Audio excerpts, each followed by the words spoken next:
నమస్తే, welcome to BCN news. నేను విజయలక్ష్మి. ముందుగా ముఖ్యాంశాలు.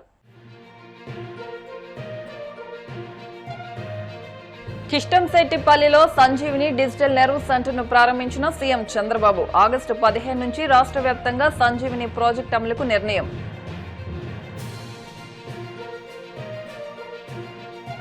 ఉండవల్లిలో రైతు పరిరక్షణ కమిటీ సభ్యులపై జరిగిన దాడిని ఖండించిన వైసీపీ నేతలు. దాడి చేసిన వారిపై హత్యాయత్నం కేసు పెట్టాలని డిమాండ్.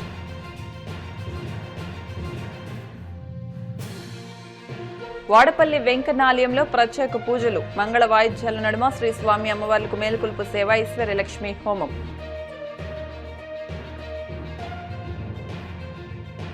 మూడు రోజుల పర్యటన నిమిత్తం సీషెల్స్ దేశానికి చేరుకున్న ప్రధాని మోదీ. ఘన స్వాగతం పలికిన ఆ దేశాధ్యక్షుడు ప్యాట్రిక్ హెర్మీని, ఇతర ఉన్నతాధికారులు. మార్కాపురం జిల్లా గిద్దలూరు నియోజకవర్గం కిష్టంశెట్టిపల్లెలో సంజీవిని డిజిటల్ నెర్వ్ సెంటర్ ను ముఖ్యమంత్రి చంద్రబాబు ప్రారంభించారు. అనంతరం ఏర్పాటు చేసిన బహిరంగ సభలో ఆయన మాట్లాడుతూ, ప్రతి ఒక్కరూ కాలర్ ఎగరేసి చెప్పుకునేలా అమరావతిని ప్రపంచ స్థాయి హరిత నగరంగా నిర్మిస్తామని హామీ ఇచ్చారు. ఏఐ, క్వాంటమ్ టెక్నాలజీ వంటి ఆధునిక రంగాల్లో యువత నిష్ణాతులు కావాలని ఆకాంక్షించారు. ఈ సాంకేతిక దార్శనికతకు ప్రతిరూపంగానే రాష్ట్ర ప్రజల ఆరోగ్యం కోసం సంజీవిని ప్రాజెక్టును తీసుకొస్తున్నట్లు ఆయన ప్రకటించారు. ఈ ఏడాది ఆగస్టు 15 నుంచి రాష్ట్ర వ్యాప్తంగా ప్రతి ఒక్కరి డిజిటల్ హెల్త్ రికార్డులతో ఈ కార్యక్రమాన్ని అమలు చేయనున్నట్లు వెల్లడించారు. ప్రిడిక్టివ్, ప్రివెంటివ్, క్యూరేటివ్ విధానం ద్వారా ప్రజారోగ్యాన్ని కాపాడతామని భరోసా ఇచ్చారు.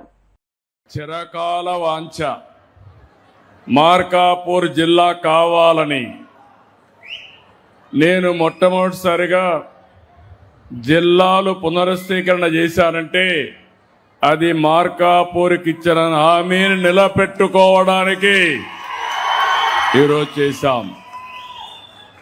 ఒక పార్లమెంట్లో రెండు జిల్లాలు తీసుకొచ్చాం. ఒకటి ప్రకాశం, 2 మార్కాపురం అని చెప్పి నేను మీకు తెలియజేస్తున్నా. ఈరోజు రెండోసారి వచ్చాను. ఈరోజు ఇక్కడ దారిలో వస్తూ ఉంటే చూశాను, చిన్న పిల్లల దగ్గర నుంచి పెద్దవాళ్ళ దగ్గర నుంచి, నాకు ఇష్టమైన మా తెలుగింటి ఆడపడుచుల దగ్గర నుంచి యువత అందరూ కేరింతలు కొడుతున్నారంటే ఇదే నేను కోరుకుంటున్నా. మీ ఆశీర్వాదాలు మా అందరికీ కొండంత బలం. మీరు ఎప్పుడూ ఇదే విధంగా దీవిస్తూ ఉంటే ఎక్కడికక్కడ సంపూర్ణ సమైక్యతను చాటుతూ ఉంటే మేము కొండనైనా ఢీకొనే శక్తి మాకు వస్తుందని మరొకసారి మీకు విజ్ఞప్తి చేస్తున్నాను. ఈరోజు 2 పవిత్రమైన కార్యక్రమాలు ఇక్కడికి వచ్చాను. సంజీవనితో సంపూర్ణ ఆరోగ్యం, అన్నదాతకి సాగునీటితో ఆదాయం పెంచే 2 కార్యక్రమాలు కేఎస్పల్లికి వచ్చాను. నా జీవితంలో ఎన్నో కార్యక్రమాలు చేస్తాం, కానీ ఇలాంటి కార్యక్రమాలు చేసినప్పుడు ఉండే ఆనందం ఎందులో రాదని చెప్పి కూడా నేను మీకు తెలియజేస్తున్నా. మీ అందరూ ఆ రోజు ఒకటి ఆలోచించారు, నేను జననేత అధినేత జనసేన అధినేత పవన్ కళ్యాణ్ గారు ఇద్దరం కలిశాం. అదే మాదిరిగా నరేంద్ర మోడీ గారు బీజేపీలో కూడా కలిసి ఎన్డీఏ ఏర్పాటు చేశాం. ఆ రోజు చెప్పాం, ఈరోజు చెప్తున్నాను, మేము ఒక స్వార్థంతో కలవలేదు. ఈ రాష్ట్రాన్ని పునర్నిర్మాణం చేయాలని, పూర్వ వైభవం తేవాలని, మీ జీవితాలు బాగు చేయాలని ఏకైక లక్ష్యంతో కలిసాం. ఆ పనే చేస్తున్నాం. నేను 4వ ముఖ్యమంత్రి. ఎన్నో ఇబ్బందులు చూశాను, ఎన్నో సమస్యలు పరిష్కారం చేశాను. కానీ ఈ 4వ ముఖ్యమంత్రి నేను ఎంత లోతుకు పోతే అంత అఘాతమే కనపడుస్తా ఉంది నాకు. 10 లక్షల కోట్ల రూపాయల అప్పు, అధికార యంత్రాంగం నిర్వీర్యమైపోయింది. రాష్ట్రంలో ఎక్కడ చూసినా లా అండ్ ఆర్డర్ సమస్య. ఈ రోజు నేను అడుగుతున్నా, మీరు ఇంత ఉత్సాహంగా ముందుకు వచ్చారు, ఇంత ఆనందంగా కేరింతలు కొడుతున్నారు. 1924 ఒక్క మీటింగ్ లో ఎక్కడైనా ఇలాంటి వాతావరణం కనపడిందా అని మిమ్మల్ని అడుగుతున్నా. అది ఒక్క వ్యత్యాసమే చాలు, అప్పటికి ఇప్పటికీ మార్పు. ఈ రోజు మీరందరూ చూస్తే ప్రతి ఒక్కరి ఆస్తికి గాని ప్రాణాలకు గాని, అదే మరిగా ఆ రోజు చెప్పాను, ఎవడైనా మా ఆడబిడ్డల జోలుకొస్తే అదే చివరి రోజుగా ఉంటుంది, గుర్తుపెట్టుకోమని హెచ్చరించాను. ఉండవల్లిలో రైతు పరిరక్షణ కమిటీ సభ్యులపై దాడిని వైసీపీ నేతలు ఖండించారు. తాడేపల్లిలో మాజీ మంత్రులు పేర్ని నాని, అంబటి రాంబాబు మాట్లాడుతూ రైతుల ఆహ్వానం మేరకే పరిరక్షణ కమిటీ అమరావతికి వెళ్లిందన్నారు. అమరావతి అప్పులు, దోపిడీ, అవినీతి బయటకు రాకుండా చంద్రబాబు, లోకేష్ కుట్రలు చేస్తున్నారని ఆరోపించారు. గూండాలు, రౌడీలను కావాలనే దాడికి తీసుకొచ్చారని, దాడి చేసిన వారు ఏ స్థితిలో ఉన్నారో అందరికీ తెలుసన్నారు. జగన్ను కలిసిన రైతుల ధైర్యాన్ని చంపాలన్నదే వారి కుట్ర అని ధ్వజమెత్తారు. దాడి చేసిన వారిపై హత్యాయత్నం కేసు పెట్టాలని డిమాండ్ చేశారు. సంబంధించినటువంటి గ్రామ రైతులు ఎవరెవరైతే ప్రభుత్వం చేత ఇబ్బందులు పడుతున్నారో, సమస్యలు ఎదుర్కొంటున్నారో వారందరూ కూడా వచ్చి మా గ్రామానికి రమ్మని చెప్పని ఆహ్వానించారు. దానిలో భాగంగా జగన్ గారు వైఎస్ఆర్ కాంగ్రెస్ పార్టీ ఏర్పాటు చేసిన కమిటీ ఆ గ్రామానికి, పెనుమాక అనేటువంటి గ్రామానికి వెళ్లి ఎవరైతే మమ్మల్ని ఆహ్వానించారో ఆ రైతుల ఇళ్లకి వెళ్లి అక్కడే కూర్చుని మాట్లాడాలని చెప్పనేది ఏర్పాటు చేసుకున్నటువంటి కార్యక్రమం. నారా చంద్రబాబు నాయుడు గారు, నారా లోకేష్ గారు ఇద్దరూ కలిసి వాళ్ళ యొక్క కుట్ర ఏంటంటే, అమరావతిలో జరిగేటువంటి అక్రమాలు గాని, అవినీతి గాని, అమరావతి పేరుతో జరుగుతున్నటువంటి దోపిడీ గాని, రైతు సమస్యలు పరిష్కారం ఇంతవరకు లభించినటువంటి ఎవరెవరైతే రైతు సమస్యలు ఉన్నాయో వారందరి సమస్యలు కూడా ఈ ప్రపంచానికి తెలియకూడదు. అసలు అమరావతిలో ఏం జరుగుతుందో కేవలం ఆహా ఓహో లేచిపోతుంది అమరావతి, పైకి ఆకాశాన్ని అంటేస్తుంది, అమావాస్యలో బిల్డింగ్లు అయిపోతున్నాయి, అది అయిపోతున్నాయి, ఇది అయిపోతున్నాయి అని ఆ కబుర్లు తప్పితే అమరావతిలో, అమరావతి పేరు మీద చేస్తున్నటువంటి అప్పులు గాని, అమరావతిలో జరుగుతున్నటువంటి అవినీతి గాని, లేదా రైతు సమస్యలు గాని ప్రపంచానికి తెలియటానికి వారికి సుతారాము ఇష్టం లేక దాని కుట్రలో భాగంగా ఉండవల్లి సెంటర్ దారిలో ఉన్నటువంటి పెనుమాకి వెళ్లేటువంటి దారిలో ఉండవల్లి సెంటర్ లో తెలుగుదేశం పార్టీ వాళ్ళని పోగేసి, అందులో రైతులు అని చెప్పని రాధాకృష్ణ గారు, రామోజీరావు గారు అబ్బాయి, బిఆర్ నాయుడు గారు వీళ్ళందరూ కూడా వేస్తున్నారు. ఎవరైనా ఆ టీవీ చూసి చెప్పండి, అందులో రాళ్లు వేసిన వాళ్ళు, కర్రలు పెట్టి కొట్టిన వాళ్ళు, బందోబస్తుకు వచ్చినటువంటి కానిస్టేబుల్ గారిని రాయితో తలకాయ పగలగొట్టిన వాళ్ళు గాని, ఇవన్నీ కూడా ఎవరాళ్ళు? వాళ్ళు పొలం ఉందా, పూలింగ్కి ఇచ్చారా, భూసేకరణకి ఇచ్చారా, అంగీకార పత్రాన్ని ఇచ్చారా? ఇవ్వలేదు కదా. సుమారుగా ఉదయం 7:30-8 గంటల కానించి ఈ పాలకొల్లు సత్యం అని చెప్పని కృష్ణా హోటల్లో కూర్చుని ఈ పథక రచన చేయటం, వీళ్ళందరినీ గోండాల్ని, రౌడీల్ని, క్వారీల్లో పనిచేసే వాళ్ళని, ఇదన్నీ తెలీదా? ఎలా వచ్చారు, ఏ స్థితిలో ఉన్నారు, వాళ్ళ శరీరం ఏ స్థితిలో ఉంది, మామూలుగా అడుగు పడుతుందా లేదా పులి అడుగు పడుతుందా, ఇవన్నీ అన్ని కెమెరాలు ఉన్నాయి కదా.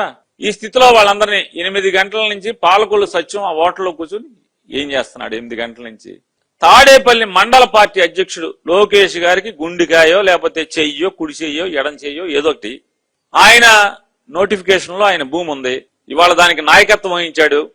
వైఎస్ఆర్ కాంగ్రెస్ పార్టీ నాయకుల్ని భయభ్రాంతులు చేయాలి, మిగతా రైతుల్ని, ఎవరైతే వైఎస్ఆర్ కాంగ్రెస్ పార్టీ వాళ్ళు మనకు అండగా ఉంటే ఎంతో కొంత మనకు ధైర్యం వస్తుంది, మనం పోరాడొచ్చని చెప్పని ఆశపడి జగన్ గారి దగ్గరికి వచ్చారో ఆ రైతుల్లో ధైర్యాన్ని చంపేయాలి, వాళ్ళలో భయభ్రాంతులు కలిగించాలి, తద్వారా భూమి లాక్కోవాలి. ఈ ఎత్తుగడతో చేసినటువంటి ఈ పన్నాగంలో నాయకత్వం వహించినటువంటి తాడేపల్లి మండల పార్టీ అధ్యక్షుడు ఎందుకు ఇంతవరకు పూలింగ్ ఇవ్వలేదు? ఎందుకు మీరు అలా అడ్డుకుంటున్నారు నాకు అర్థం కాలేదు. ప్రజాస్వామ్యంలో రైతుల కోరిక మేరకు వారి సమస్యలు తెలుసుకోవడం కోసం, పరిష్కరించడం కోసం, మా వాయిస్ వినిపించడానికి మాజీ ప్రజాప్రతినిధులుగా మేము వెళితే అడ్డుకోవాల్సిన అవసరం ఏంటి? సరే అడ్డుకున్నారు పో, ఏంటి దాడులు ఏంటి నాకు అర్థం కాలేదు. కార్లు పగలగొట్టారు, రాళ్లు వేశారు, కొట్టడానికి ప్రయత్నం చేశారు.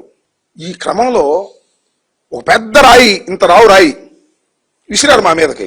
ఒక కానిస్టేబుల్ అడ్డం వచ్చాడు, వాడికి తెలియదు పాపం, ఈజ్ హాస్పిటలైజ్డ్. ఆ రాయి ఎవరు వేశారు? మీడియా అంతా చూసింది. ఆ రాయి రేపు మేము వేసామని చెప్తారు పోలీసులు. ఇది జరిగేటటువంటి విషయం. మేము రైతుల సమస్యలు తెలుసుకోవడం కోసం వెళ్తున్నాం. వెళుతుంటే మా మీద దాడి చేసే కార్యక్రమం చేస్తున్నారు నారా చంద్రబాబు నాయుడు గారు. మీ కుమారుడు నియోజకవర్గంలో, మాది గొడ్ల పార్టీ, మీరు చెబుతున్నారుగా మాది గొడవల పార్టీ, మరి మీదే పార్టీ. గొడవల పార్టీ అయితే మేము తన్నులు తింటామా, కార్లు బగలు కొట్టుకుంటామా, కానిస్టేబుల్ని కొడతామా? గొడ్ల పార్టీ మాది అయితే, మాది గొడ్ల పార్టీనా మీది గొడ్ల పార్టీనా ఇప్పుడు చెప్పమంటున్నాను నారా చంద్రబాబు నాయుడు గారిని, లోకేష్ గారిని. రైతులు స్వచ్ఛందంగా ఇక్కడికి వచ్చి వాళ్ళు పిలిచి మా సాధక బాధలు తెలుసుకోండి, మీ దాని ద్వారా ప్రపంచానికి మా బాధలు తెలియచేయండి అని మమ్మల్ని కోరితే దానికి మేము రైతు పరిరక్షణ కమిటీ ముందుగానే అనౌన్స్ చేసి మేము పలానా గ్రామాలకు వెళ్తున్నాం అని చెప్పి ముందుగానే ఇంటిమేషన్ చేసి మేము వెళ్తుంటే తెలుగుదేశం పార్టీ అని పేరు చెప్పే కార్యకర్తలు, మట్టి మాఫియా, ఇసుక మాఫియా చేసిన వ్యక్తులు, టాక్సిక్ పీపుల్, వీళ్ళంతా కూడా మా అందరి మీద కూడా హత్యా ప్రయత్నం చేయడం జరిగింది. అది పోలీసు వారి సమక్షంలో రాళ్లతోటి మా మీద దాడి చేయటం, కర్రలతో కొట్టడం, కారులను ధ్వంసం చేయటం, ఒకలాంటి టెర్రర్ను సృష్టించడం. అదేదో వీళ్ళ అమరావతి వేల సొత్తే, అది ప్రజల సొత్తు కాదు అని చెప్పే విధంగా ఈరోజు వ్యవహరించిన తీరు చాలా బాధాకరం. మరి ఇంత టెర్రర్ సృష్టిస్తున్న అమరావతి, ప్రజల అమరావతి ఏ విధంగా అవుతుంది? మా మీద దాడి చేస్తారా? అంటే ప్రజాస్వామ్యాన్ని ఏ దిశగా ఈ రాష్ట్రంలో తీసుకెళ్లాలని ప్రయత్నం చేస్తా ఉన్నావు? అమరావతికి వైఎస్ఆర్ కాంగ్రెస్ పార్టీ నాయకులు వస్తే ఎందుకు భయపడుతున్నావు? అంటే వాస్తవాలు మాట్లాడతారనా? అభివృద్ధి పేట అవకతవలను ఎత్తి చూపిస్తారనా? అన్యాయంగా దోచుకున్నటువంటి వైనం పైన మా నాయకులు మాట్లాడతారనా?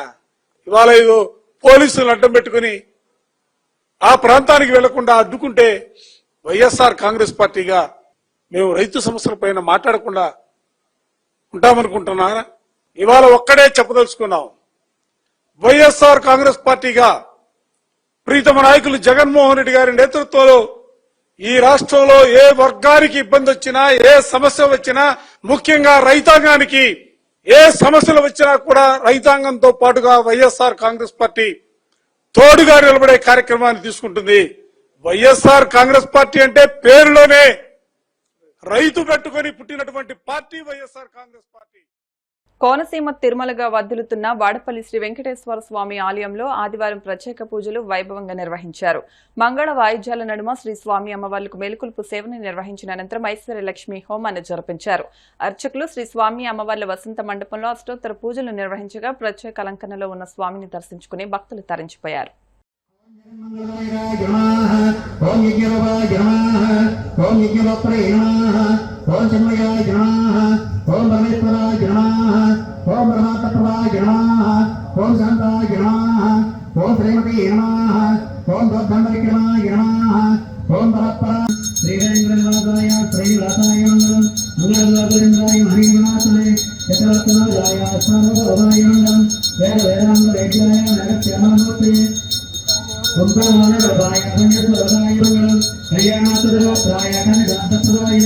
శ్రీమద్వేంకటరాజాయ నమః. గోవింద గోవింద గోవింద.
शिव शिव महादेव शंभो महादेव नीलकंठानि कुलीराजनम् शिव शिव महादेव शंभो महादेव नीलकंठा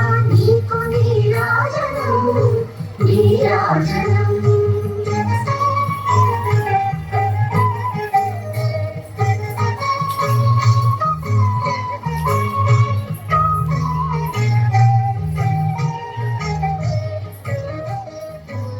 ఇప్పుడు కాసేపు ప్రకటనలు.